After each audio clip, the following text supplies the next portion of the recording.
Hello, we are Memphis Community University. Today we are talking about the pre-calculus topic, counting. You might find this really strange because you might think that counting is easy, and counting is easy when you can sort of count on your fingers, of course. But when you don't know what you're counting, or when you're counting very large numbers, counting can be quite difficult. So we're going to talk about strategies for counting, and then we're going to practice a lot of counting questions. Keep in mind that counting, again, can be very difficult. The difficulty of counting questions is sort of unbounded, but we're going to keep it at a normal high school level for this video. But let's start talking about counting in general. So there's going to be two main things we're going to count. The first thing is counting lists. So basically just the most common example is just letters. So you have a linked list of 5. Well, that means you just have 5 slots for 5 letters. When we're counting lists, what we want to think about is that order matters. So ABC is different than ACB in that list. And we're going to be using quite often the fundamental counting principle. So what it says is that if you have 2 events or 2 sort of situations, and there are M1 ways for the first thing to occur, and there's M2 ways for the second thing to occur, the total number of ways that both can occur is M1 times M2.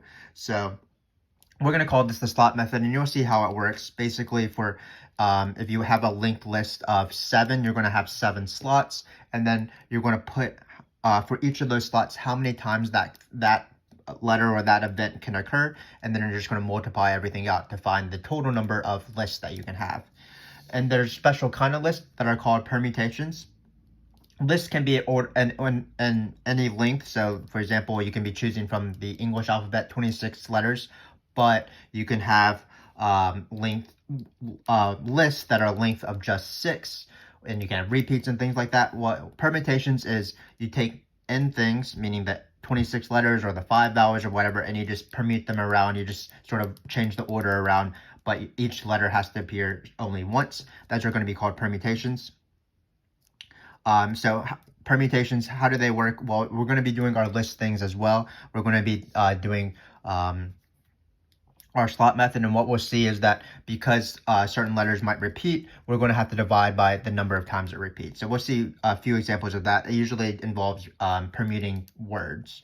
Finally, we have a different kind of object. So this is going to be the latter half of the video. So the different kind of object is called counting subsets, or counting instead of lists. So instead of counting lists where order matters, when you have subsets, so let's say you have those 26 letters and you want a subset of 5 letters, their order doesn't matter. So ABC is the same thing as CAB when you're just thinking of it as a group of letters. So the main thing is 3 things. We're going to be using the fundamental counting principle, and it's mainly used for the list. When we're doing those lists where order matters,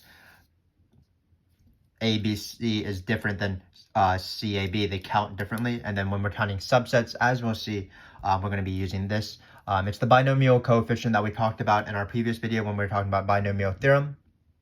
And of course, some people write it as NCR. I'm going to write it as the binomial coefficient as n choose r. So this is like 7 choose 4. If you had 7 things and you want to only choose 4 of them and you don't care about the order.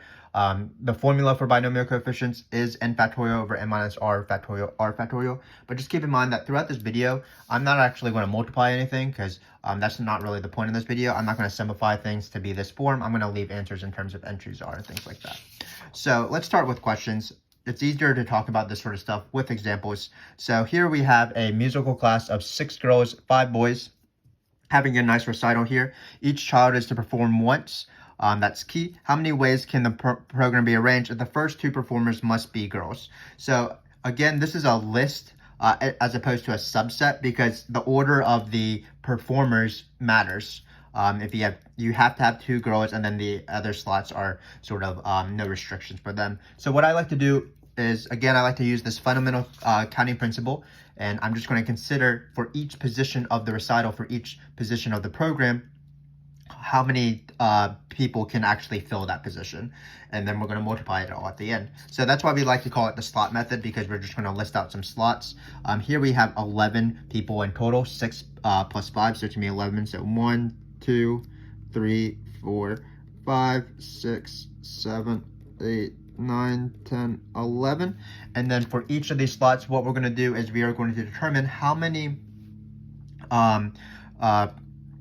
possibilities or how many children can play in that possibility. So the restrictions are in the first two performers. So we'll see that if there's restrictions, you want to start off with those restrictions. So for this first position here, it has to be a girl. And how many girls are there? Well, there's 6 girls. So this number is going to be 6.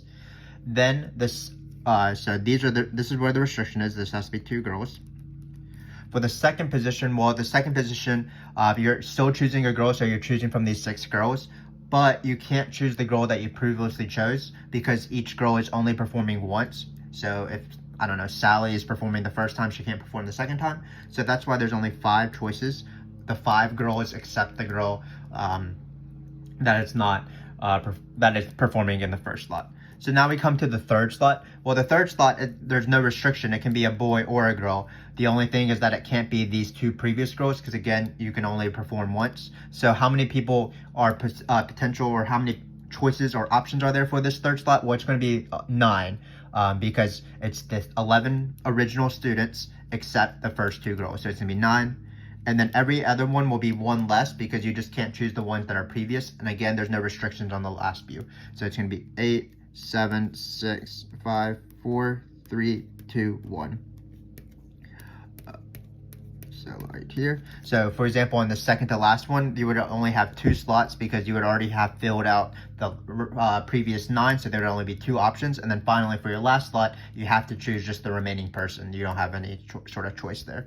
So this is sort of the answer. What you would actually do to find the answer is you would multiply all these numbers out. But hopefully you can see how powerful the slot method is. It would be, it's a very big number, whatever this number is, but we were able to find it using the slot method, using the fundamental counting principle, just using multiplication and just considering sort of potential options for each of these slots. So let's do it this same idea for this next one here. So how many 5-letter words? And when we're talking about words here, we include nonsense words from the English alphabet are there where the first letter has to be a vowel, the third letter has to be a consonant, and the 5th letter has to be a S, and repetition is not allowed. So same thing with the previous one. The students were not allowed to perform more than once. So in this case, the repetition is not allowed. So for example, there can't be multiple S's. There can't be 2 S's in this word. So because we're dealing with 5-letter words, this is still a list because order does matter. So we're just going to have 5 slots here. And I like to think about the restrictions. I like to start off with those, and I like to start off with the most restrictive restrictions first because it's easier to determine how many options there are, and they might deal with the other restrictions as well. So we have 3 restrictions: first letter, third letter, and 5th letter, but it looks like the most restrictive one is the 5th letter. It has to be an S, so we just know what it has to be. So how many choices do we have for this 5th slot? Well, we only have 1 choice. It has to be that S. So let's go to the 3rd letter now. Well, the 3rd letter has to be a consonant. You do have to know things about the English alphabet. In this case, we're going to say that there's 5 vowels. A, E, I, O, U. We're not going to count Y as a vowel. And then we're going to count this as 21 consonants for a total of 26 letters. So in this case, we have 21 consonants. So you might think that, well, I need to put 21 in this 3rd slot because that's how many options there are for the 3rd slot. But keep in mind that it cannot be an S, and S is a consonant because it's in the 5th slot and you're not allowed to repeat. So there's not actually 21 options. There's only 20 options for this. So it's consonants, not an S. So just be careful there. So again, it's not 21, it's 20. And then this one, this first letter has to be a vowel, but that has no bearing on the previous restriction. So we just need to count the number of vowels. So that's why this is going to be 5. So these are the number of vowels. And then finally, we do need to see how many are remaining in the 2 slots that didn't have restrictions. Well, that's pretty easy because so we have 26 letters to choose from in total in the English alphabet. For this 2nd slot, we can't choose the ones that we already chose for the 1st, 3rd, and 5th. So that means that there will be 23 remaining, 26 minus 3. So these are the options were not choosing this, not choosing this, not choosing this. For example, you might have like O, R, and S, so you would not be able to choose O, R, and S. And then if you put T here, then you would not be able to choose O, R, S, and T. So there's going to be 22 letters for this slot. So hopefully you can see how to do the slot method. Start off with the most restrictive cases, and then just slowly contemplate how many options you have for each slot. So now we are talking about our only permutation question, I believe. This is just basically this formula right here. If you are trying to permute a word, what you do is the number of permutations is n factorial over n1 factorial, n2 factorial, all times nk factorial, as we'll see. And why is it n factorial? Well, it comes from the slot method.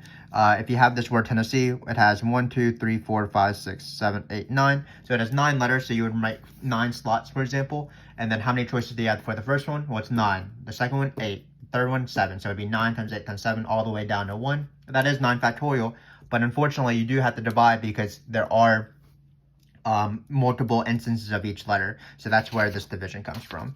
So let's just practice it in this case. So notice that in this word we do have 9 letters, I believe. Yeah, so it's 9 letters. It looks like we have 1, 2, 3, 4 E's and 2 N's and 2 S's. So the number of distinguishable permutations, again, that just means rearrange the letters, is going to be 9 factorial over 4 factorial, 2 factorial, 2 factorial.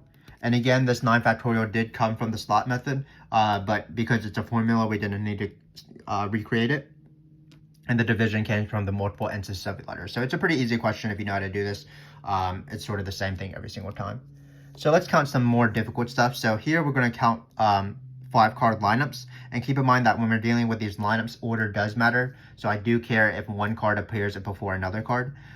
We are dealing with cards, so you do need to know standard things about cards. So when you have a deck of 52 cards, there's 4 suits. Each of them have 13 cards. Those 4 suits are, of course, hearts, diamonds, spades, and clubs. The black ones are the black ones are spades and clubs. The red ones are diamonds and hearts. Sorry, I can't speak. There are 13 of each one. They range from ace, 2, 3, 4, 5, 6, 7, 8, 9, 10, jack, queen, king. And then the face cards are those jack, queen, king cards. So hopefully we'll use those, sort of that information as we go through these questions. But here we're doing number 4.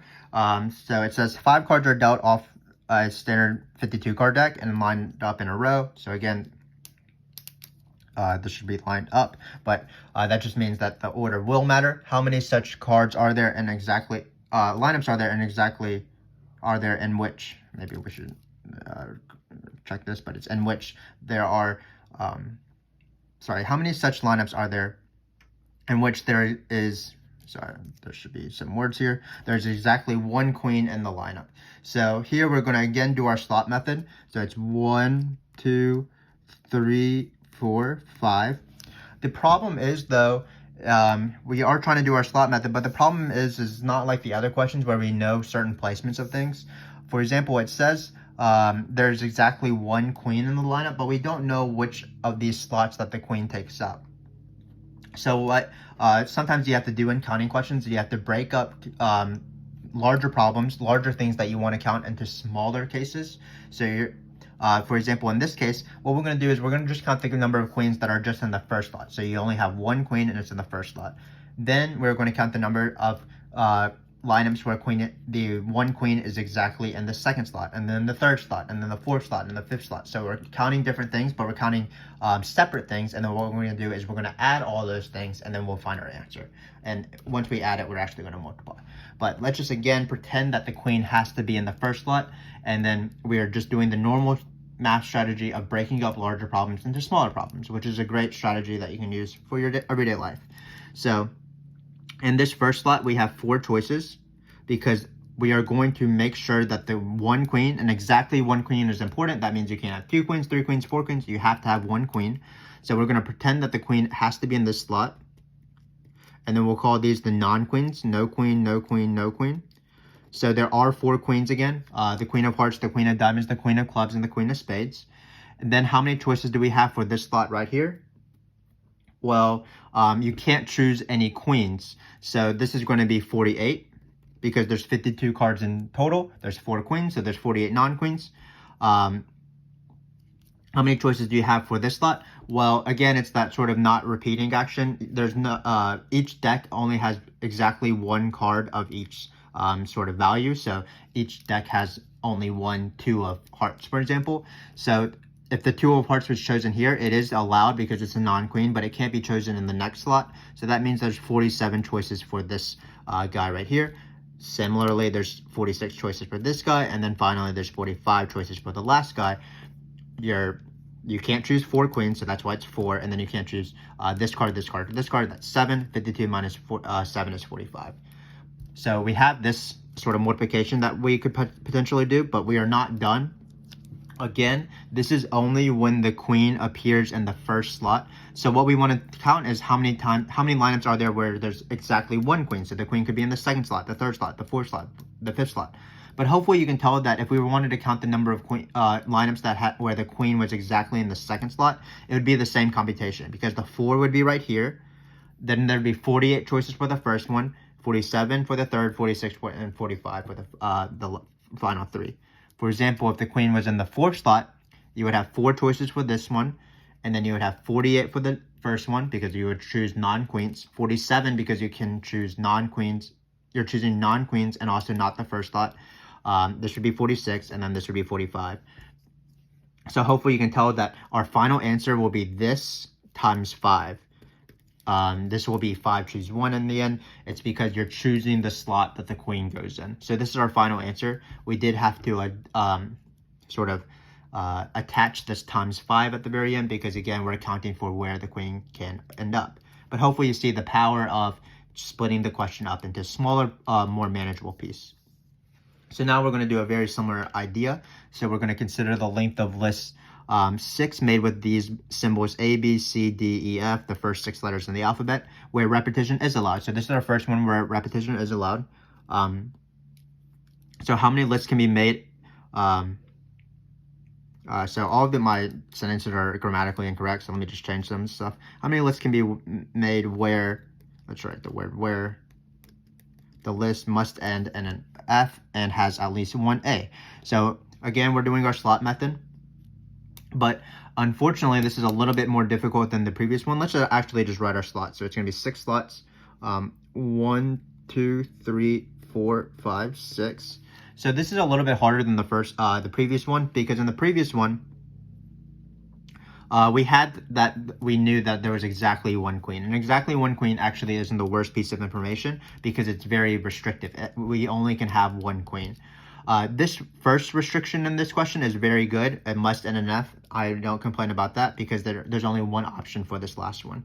But unfortunately, the at least one A is pretty difficult because at least one A, that represents, well, there can be one A, which will be like the previous question. But there could be 2 A's, there could be 3 A's, there could be 4 A's, there could be 5 A's, there could be 6 A's. So it seems pretty complicated in order to find this because there's so many sort of cases that we have to deal with. So this comes up with another counting strategy, which is you count something that is not exactly what you want, but you count something that's related, something that maybe encapsulates what you want, and you subtract off bad things. So we have 2 choices here.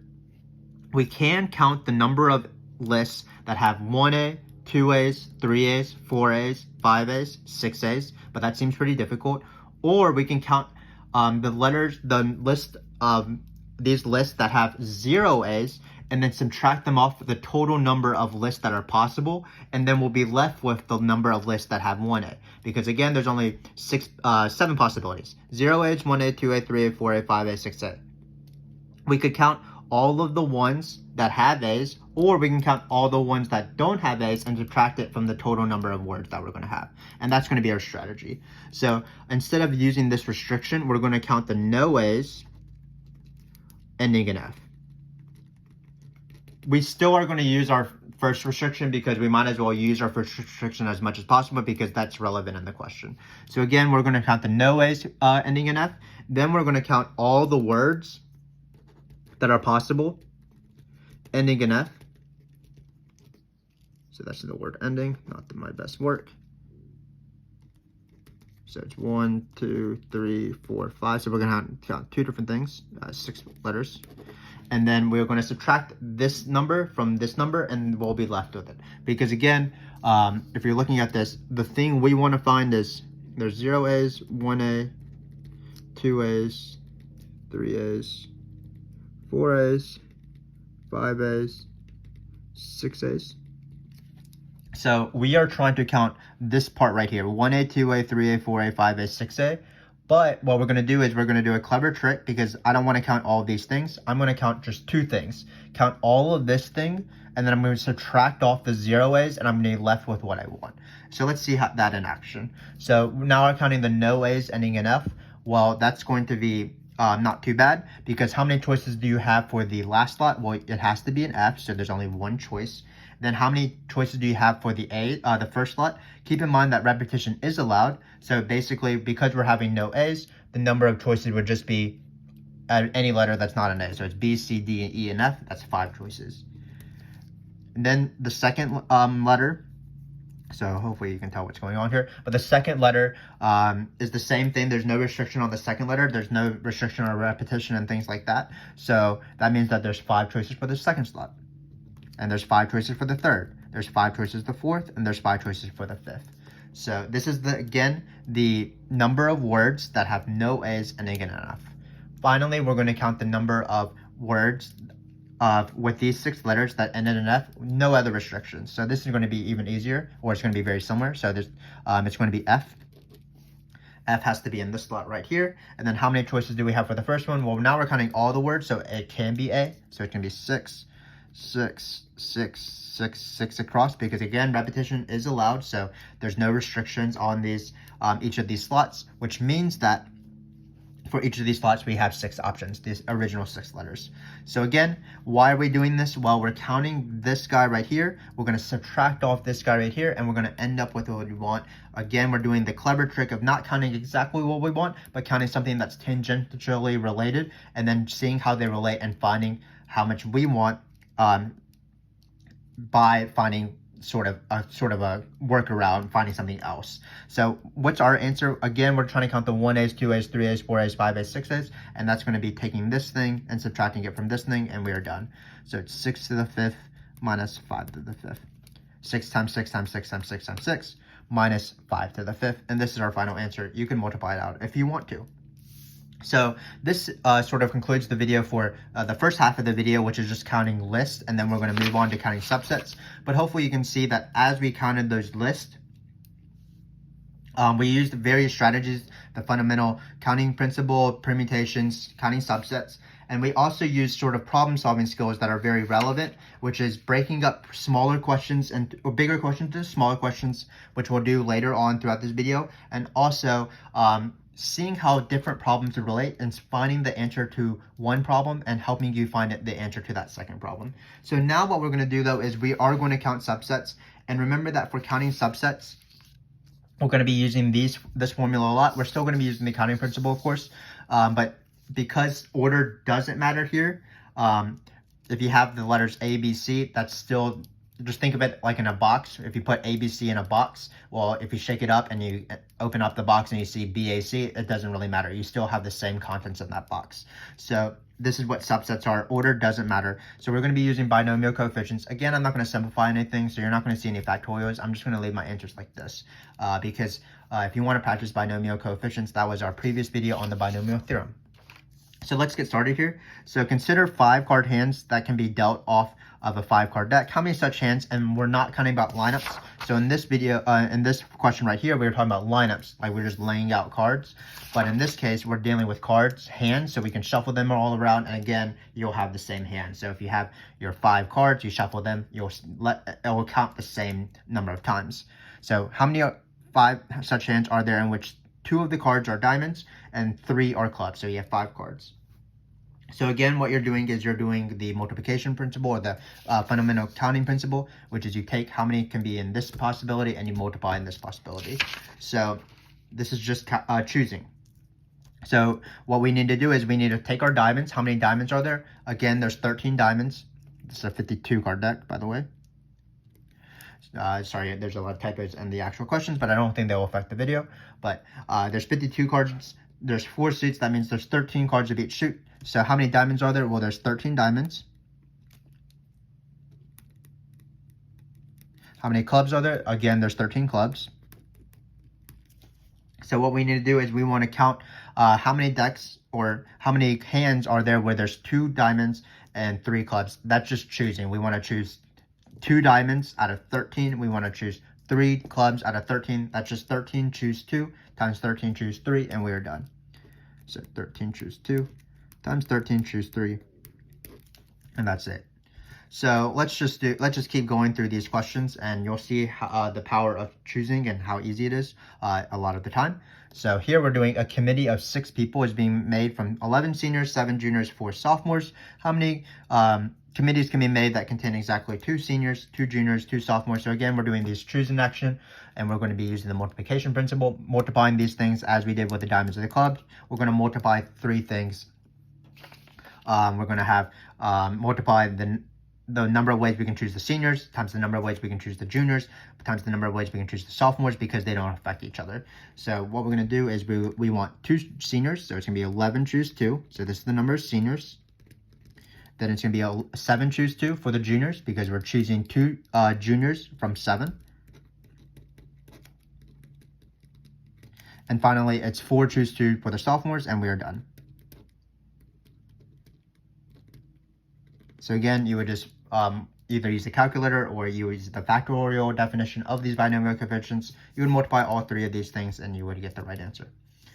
So let's keep moving on with similar questions. So, in how many ways can 8 toys be divided between 3 children if the youngest gets 4 toys and each of the others get 2 toys? So let's just say we have the youngest, the middle one, and the oldest one. So we have the youngest, the middle one, and the oldest one. So keep in mind that this is a little bit different because these toys aren't grouped like the seniors, juniors, and sophomores where they're separate. So let's just see how this question is a little bit different. So here, the easiest thing to count is the youngest. How many toys? How many ways can these 8 toys be divided by the youngest? So what we're going to do is we're going to take 8 of the toys and we're going to choose 4 of them and give them to the youngest. So that's going to be 8 choose 4. But what we want to think about is we want to think about the number of remaining toys for the middle one and the oldest one. So it would be wrong to write 8 choose 2 for this middle one because there's not 4 toys remaining or 8 toys remaining. There's only 4 toys remaining because the youngest one got 4 of the toys. So this middle one, how many choices does this middle one have? Well, it's going to be 4 choose 2. You take the 4 toys that the youngest boy or girl did not receive, and you take 2 of them, you choose 2 of those remaining 4 and you give it to the middle one. So what about the oldest one? How many choices did the oldest one have? Well, they actually only have 1 choice. Whatever the remaining toys are going to be, that's the oldest person is going to get that. So it's actually 2 choose 2. You take your 8 original toys, you give 4 of them to the youngest, you give 2 of them to the middle, there's 2 remaining, the oldest one is forced to choose those 2 remaining, so it's 2 choose 2, and 2 choose 2 is 1, so this is the answer. So it's a little different than the previous one. The previous one would have been more similar if you just had the number of committee members and you sort of gave certain slots to certain people, but in this case, choosing the ones for the youngest one does affect the later ones. So that's why you don't want to have 8 choose 2 here, 8 choose 2 here for this one. So now let's practice a strategy that we did in the previous question, or the latter half of the video when we were talking about lists, or the former half of the video actually. So let's read this question. A high school's math team consists of 6 boys and 7 girls, and how many different ways can a competitive team of 4 be chosen, given that it must contain at least 1 boy and at least 1 girl? So in this case, we do have sort of cases here. So if we have 4-person team, you can't have all girls and all boys, so you have to have at least 1 of each, 1 boy and 1 girl. So how many possibilities are there for the number of boys on this team? Well, it seems like there's going to be 1 boy. You can have 1 boy, 3 girls, because that satisfies this condition. You can have 2 boys, 2 girls, because you have at least 1 of each. So 2 boys, 2 girls. Hopefully you can read that. And then you can finally have 3 boys, 1 girl.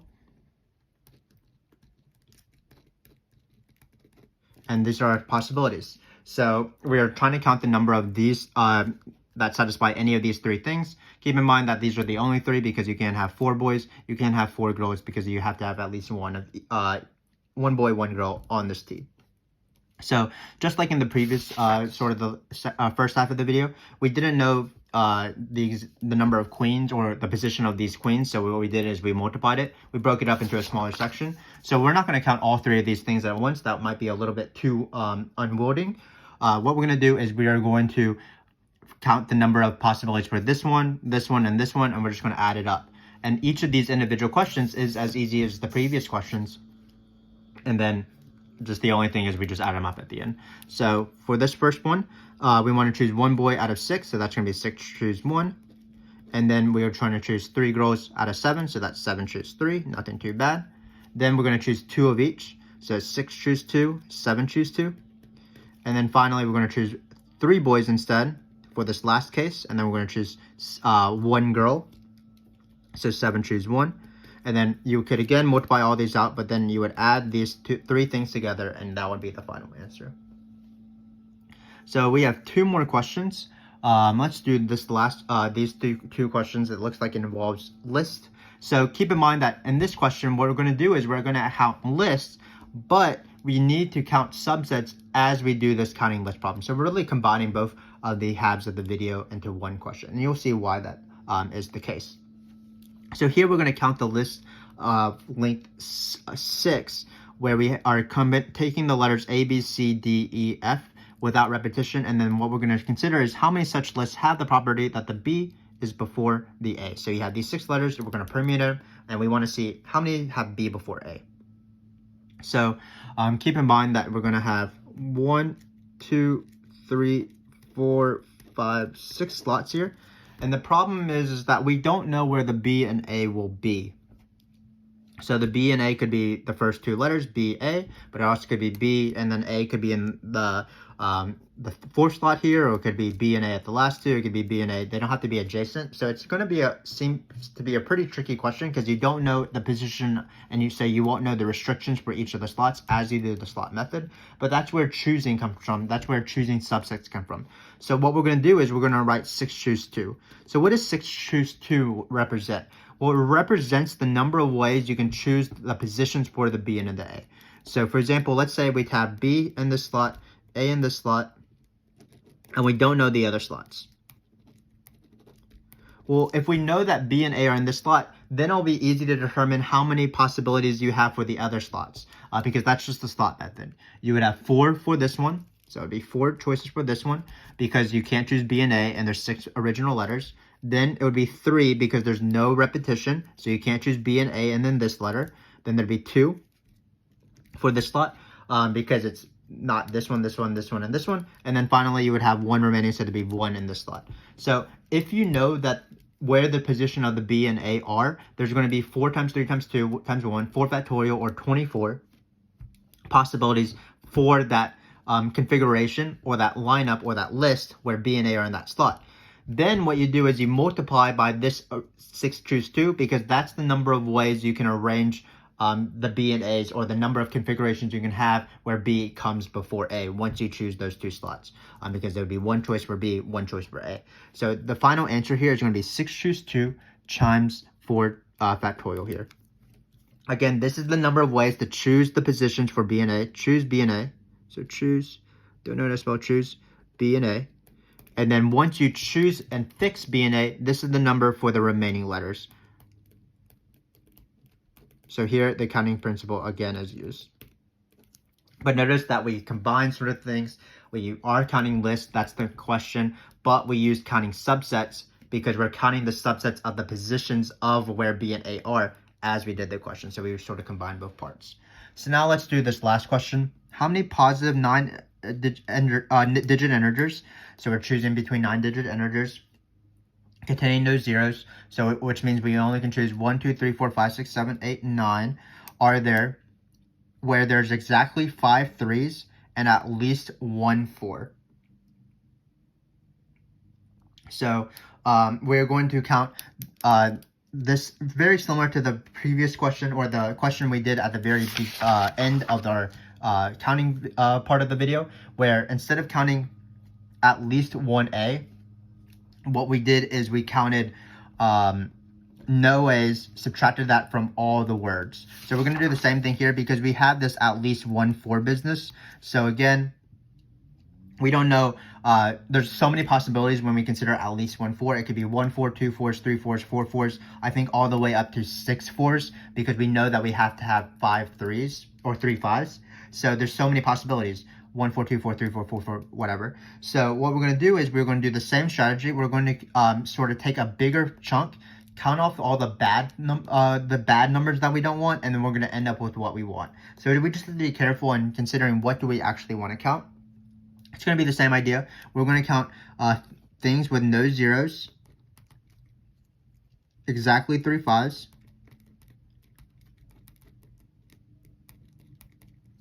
and then we're going to count those numbers with no 4s as well, because these are the bad numbers, because these don't have at least 1 4. Then we're going to count the no zeros, exactly 3 5s,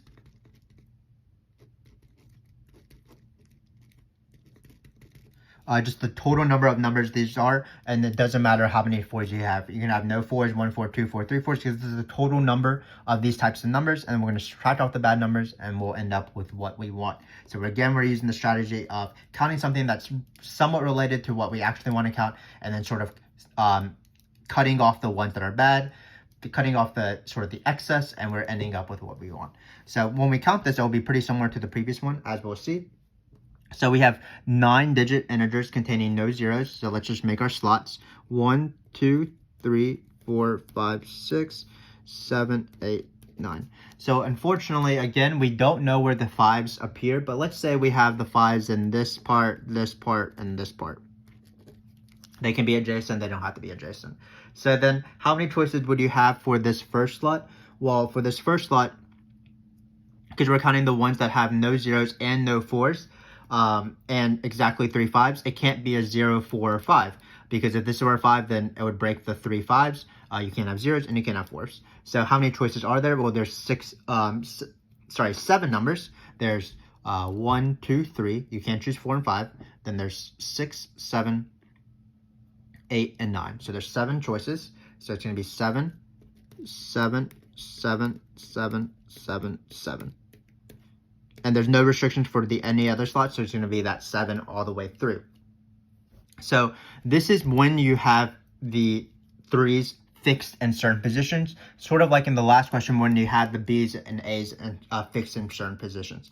So what we need to do is we need to account for the number of ways that the 5s can appear, the 3 5s can appear, and that's going to be based off choosing, because we're going to choose out of these 1, 2, 3, 4, 5, 6, 7, 8, 9 slots for these the digits for this number. We're going to choose 3 of them, and then that will represent the number of ways we can arrange our 3 5s. So what we're going to do is we're going to take this giant number. These stars represent 1s because they are 5s, and how many choices do you have for these slots? You only have 1 choice. You have to choose a 5, and then we're going to multiply this on the end here by 9, choose 3. So again, you're choosing 3 things from 9. You're choosing 3 of the slots out of these 9 numbers. And then once you fix that, there are 7 times 7 times 7 times 7 times 7 times 7, or 7 to the 6th number of ways to arrange all the other numbers. The next part is pretty similar. When we're counting the overall thing is still the same sort of slots. We're going to multiply by 9, choose 3 again, because we're choosing the number of ways that the 5s can appear. Let's just say they appear in these 3 things. So the number of ways that the 5s can appear, and that's chosen by 9, choose 3, because that chooses the number of ways it can be. And then once you fix those, how many ways can you arrange the other numbers? Well, there's going to be 8 choices, because now we can choose a 4. So all we're going to do is we're going to choose from the 10 numbers, including 0, but we're not going to count 0, and we're not going to choose 5. So that's 10 minus 2, which is 8. And there's no restriction for the other one, so it's 8, 8, 8, 8, 8, 8, 8. So now we are ready for the question or the answer. What we're going to do is we're going to take this massive number right here, subtract it off to this number, and again, that's what we're going to end up with, using, again, the strategy of taking over, counting all the possibilities, and then just not including the ones we don't want. So keep in mind that this is 8 to the 6 because we have 6 8s here, 6 7s here. So it's going to be 8 to the 6 times 9 choose 3 minus 7 choose 6 times 9 choose 3. And that concludes our video. So hopefully you can sort of gain the appreciation for how difficult these questions can be. Even if the questions weren't difficult, we still stuck to our guns. And our guns were the fundamental counting principle was one of the big ones. And then we just had to determine what was the difference between counting lists where order mattered or counting subsets where order didn't matter. And as we did the video, as we sort of explored these problems, as the questions became more and more difficult, we did use strategies that came to our aid. The main ones being that sometimes you don't want to count big things, you want to count smaller things and add up those possibilities. And also sometimes you don't want to count a very complicated small thing. What you want to do is you count a bigger class of things and then sort of take away the bad things in order to count your smaller thing. So hopefully you can see that counting can be sort of trick-based. There's a lot of clever things that you might need to discover as you're doing these sort of questions. And again, counting questions become infinitely more difficult than this if you want more practice, but hopefully you have a better sense of how to count these more complicated objects, and you'll be ready to count those more complicated things in the future. But thanks again for watching, and be sure to check out our next video. Our next video is sort of the companion topic to counting, that is probability. So hopefully I'll see you there. Thanks again for watching.